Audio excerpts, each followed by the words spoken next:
I dreamt that they shot somebody in this country with a high-powered, long-range rifle. And after they did, I had an image of America going sideways or toppling sideways like a very drunk person tipping over. The way that somebody drinks too much when they're standing at the bar.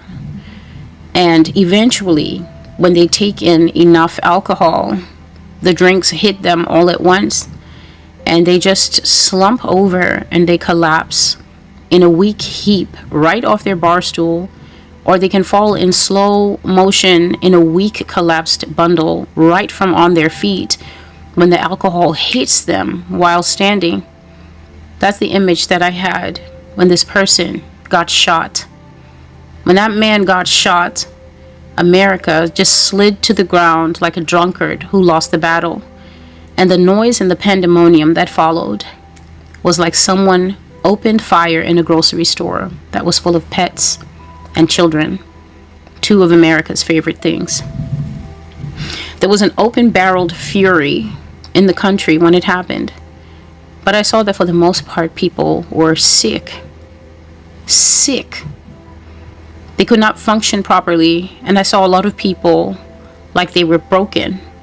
They were like dolls or toys that are broken beyond repair. They couldn't react except with tears. Big, sobbing tears. And a lot of, oh no's. Oh no, oh no, no, no, no. And a lot of, tell me it's a lie. Tell me it's a rumor. And hysteria. But it was not, in fact, a lie or a rumor. It was not something that could be rolled back just because you're hysterical and you want it not to be true. It was a hit, a bullet, a long-range gun with something on the end that looked like a cylindrical roll of black coins, like a black coin rack. You know that circle of coins that you get from the bank? That's how it looks. The gun had that on the end and a lot of complicated switches on the side. A hand came out of a window, either a car window or a house window. But to me it felt like a car window.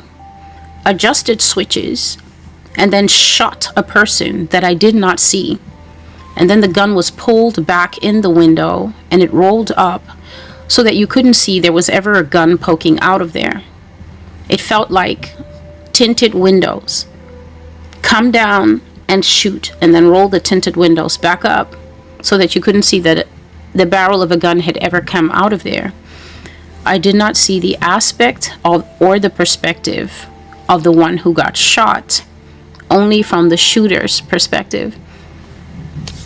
After that, the country was put on something called Ground Zero or Zero Protocol, or maybe it was Ground Zero Protocol. America was put on lockdown, immediate shutdown of land and air services, whereby if you thought that they could shoot the President of the United States and then you still get to fly to Milan for holiday, you still get to go to Zanzibar for holiday, or even if you thought that you could easily go to the airport and take a domestic flight within the country to anywhere USA, if you thought that you could just carry on with whatever your thing was that you had going on, well, you thought wrong. You weren't going anywhere but back home, carrying your luggage with you, navigating around the massive snarl and stream of traffic heading back in your direction. And I saw that if you were a Democrat, you were very aggrieved and frustrated by the way America changed. And if you were a Republican, you were bereaved and frustrated by the way America became. I saw that they shut down the airways as some kind of threat response, but I also saw that the traffic on major highways came to a standstill as well. Not necessarily because of the intervention of police action, not that I could see anyway, but I saw cars coming to a stop mostly because of grief and shock. People started pulling over, excuse me please. People started pulling over to minimize and avoid any negative consequences from driving in shock. Also, I saw people pulling over because they wanted to stop and verify the news. You had to stop and verify. You had to see for yourself. You have to check online and find the news or a broadcast or maybe your favorite podcaster to see if anybody was talking about this, to see if there was any kind of truth to what that shocked phone call or text message had said to you. You had to pull over and verify and then cry because of monumental shock and shaking and no longer being able to safely operate a motor vehicle. And that's how I saw people paused on the Verrazano Bridge that connects the rest of New York City to Staten Island. The Italian community of Staten Island could not believe what had happened, and people stopped driving all through that community when they heard the news. America went to some form of a lockdown protocol whereby nobody moved. Everybody stay in place. It wasn't exactly a kind of shelter in place, but it was a kind of like, don't make unnecessary movements until we find the shooter, till we make a decision, till we figure out what to do next. It wasn't exactly like COVID where they lock you in your home like they did in 2020.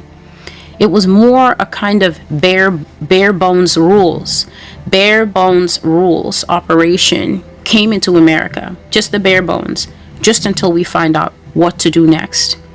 Bare bones rules, meaning no unnecessary travel, no unnecessary movement or anything like that, but you didn't have to stay trapped in your house forever.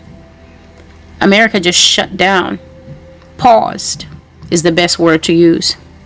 America was momentarily paused, like when broadcasting goes off suddenly and they decide to play music until they can get the program that you were watching back up and running again. So this is the dream I had. Additionally, the Lord said Halifax to me after this dream when I was waking up. I heard the word Halifax a few times. And right away when I heard it, my mind started wandering because I was thinking, if this is like the other places that I've heard about, like Polk County, then there's bound to be more than one of it. And when I wake up fully, I'm going to need to look them all up. Because if it's multiple places, then I need to look them all up and then try to ask the Lord, which one does he mean? But as soon as I had that thought, New Jersey came to me. The sense of New Jersey came to me. And so I was still trying to keep my options open, even though I got that sense of New Jersey. I was thinking there's bound to be more than one of this place. Okay, I feel like it's in New Jersey. But just to be sure and not to jump to conclusions, when I wake up properly, I'm going to need to look them all up and then present them to the Lord and ask, Lord, is it one of them? Is it all of them? Which one is it? And as soon as I was having that thought again, it strongly came to me, New Jersey, Halifax, New Jersey. So when I woke up, that was the first one that I checked. But it turns out that there's no actual place in New Jersey called Halifax. What there is that there's a hotel, high-end hotel called the W Hotel in Hoboken, New Jersey. And it has a well-known and highly praised upper-class restaurant called Halifax. And that restaurant, when you're seated in that restaurant, you get magnificent views of Manhattan. You can look right across the water at the city. And so that's the only thing in New Jersey that I could find called Halifax. It's that restaurant.